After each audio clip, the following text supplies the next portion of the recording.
Hi friends, how are you? ఇక్కడ ఈ road వచ్చేసి కంకర వేశారు. ఇది బైక్ స్లిప్ అవుతుంది, వెళ్ళడం కుదరదు.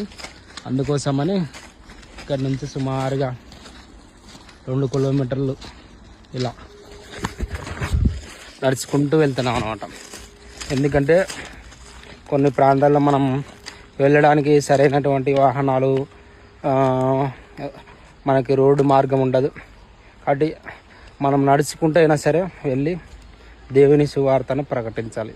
ఎందుకంటే ఊపిరి ఉన్నంత వరకు సువార్త ప్రకటించాలి. ఊపిరి ఆగాక దేవునికి లెక్క చెప్పాలన్నమాట.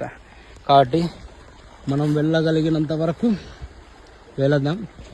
వెళ్ళలోని చోటుకి కనీసం వెళ్ళేవారైనా ప్రోత్సహించి పంపిద్దాం.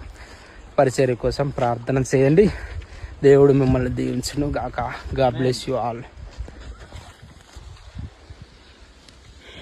పచ్చని పొలాలు, కొండలు, చుట్టూరు లోయలు,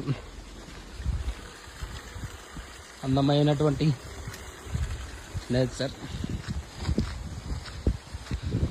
దేవుని యొక్క సృష్టి ఎంతో గొప్పది. దేవుని సృష్టిలో మనం అన్నీ అనుభవిస్తున్నాం, కానీ దేవుని మాత్రం చాలామంది తెలుసుకొని నామకార్థంగా జీవిస్తున్నారు. వాళ్ళు సువార్త చేయరు, చేసేవారిని చేయనివ్వరు అన్నమాట. కాబట్టి లోకం శాశ్వతమైనది కాదు. ఏదో ఒక రోజు లోకాన్ని విడిచిపెట్టి వెళ్ళాలి. అటు వెళ్ళే లోపల కనీసం దేవుడు మనకిచ్చినటువంటి దినాలు ఏవైతే ఉన్నాయో అవి దినములు చెడ్డవి కనుక పాడు చేసుకోకుండా, వృధా చేసుకోకుండా దేవుని పనిలో సమయాన్ని, మన కష్టాన్ని, అదేవిధంగా మనము ప్రయాసపడాలి, కష్టపడాలి. ప్రభువు కొరకు సాక్షిగా నిలబడుతూ అనేక మందిని ప్రభువు వైపు తిప్పడానికి మనము ముందుకు సాగిపోవాలి.